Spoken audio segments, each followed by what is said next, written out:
मैं नीतीश कुमार की निष्ठा से एक ज्ञान करता हूँ। इंडी से एन निकल चुका है, नीतीश कुमार जी निकल चुके हैं, इसलिए ये लोग कहीं टिकने नहीं वाले हैं। काफले से एक दो आदमी के बिछड़ जाने से काफला नहीं बिछड़ता। मुंबई की बैठक में तय हो गया था कि बगैर चेहरे के ही काम किया जाएगा।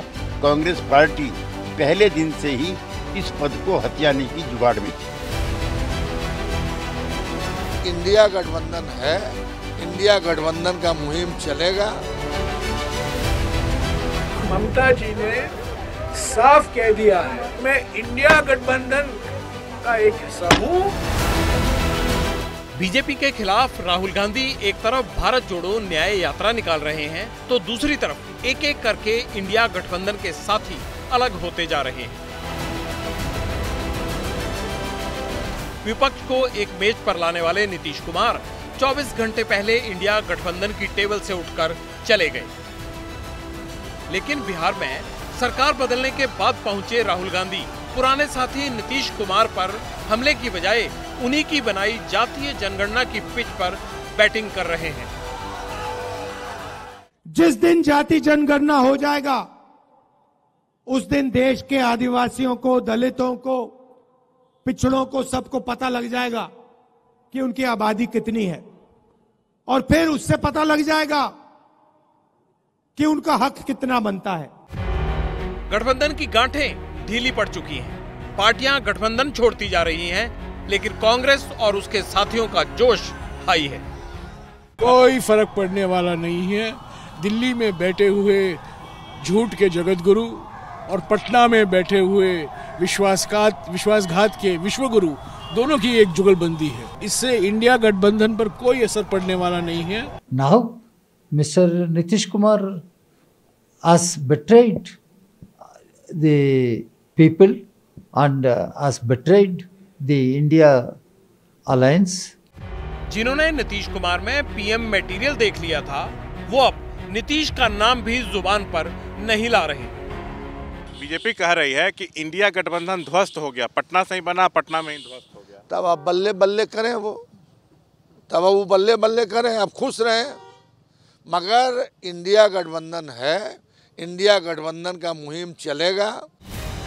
नीतीश के एनडीए में चले जाने और कांग्रेस आरजेडी से हाथ छुड़ाने के कारण बिहार में किसको फर्क पड़ा, ये तो तभी पता चलेगा जब लोकसभा के चुनाव होंगे, क्योंकि फिलहाल इस सवाल पर बिहार में जितने मुंह हैं उतनी ही बातें।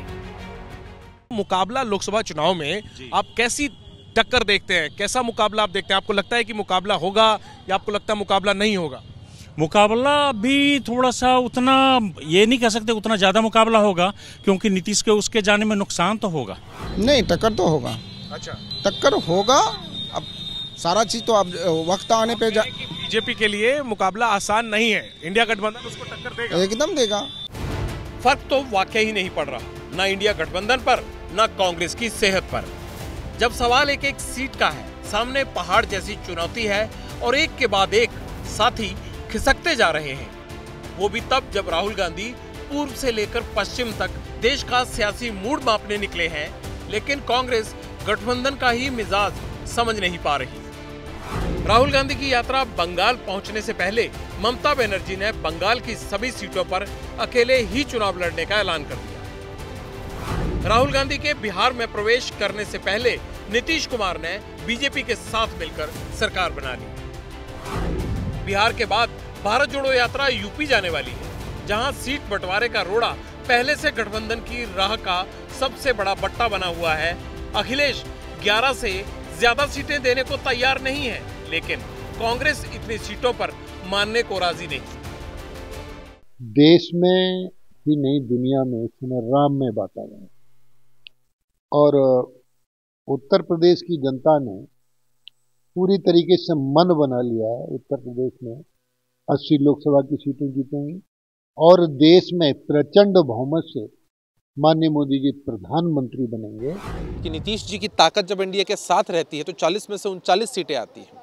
अब तो अन्य दल भी हमारे साथ हैं, तो निश्चित रूप से 40 में से 40 सीटें हम जीतेंगे, और इस सो कॉल्ड इंडिया अलायंस का जो सुपड़ा है वो बिहार ही नहीं पूरे देश में साफ हो जाएगा, क्योंकि देश में एक मैसेज जा चुका है कि इंडी से एन निकल चुका है, नीतीश कुमार जी निकल चुके हैं, इसलिए लोग कहीं टिकने नहीं वाले हैं। यूपी, बिहार और पश्चिम बंगाल, इन 3 राज्यों में लोकसभा की कुल 142 सीटें हैं, लेकिन सीट बंटवारे को लेकर कांग्रेस क्षेत्रीय दलों से ज्यादा मोलभाव करने के मूड में नहीं। यही वजह है कि ममता और नीतीश जैसे मजबूत साथी गठबंधन से किनारा कर चुके हैं और कुछ साथी मौके का इंतजार कर रहे हैं। ये प्री प्लांट की कलई जब खुली है, जब ममता बनर्जी ने अशोका होटल में कांग्रेस पार्टी के नेता श्री मल्लिकार्जुन खड़गे को प्रधानमंत्री पद के लिए सबसे श्रेष्ठ माना। यद्यपि मुंबई की बैठक में तय हो गया था कि बगैर चेहरे के ही काम किया जाएगा, कांग्रेस पार्टी पहले दिन से ही इस पद को हथियाने की जुगाड़ में थी।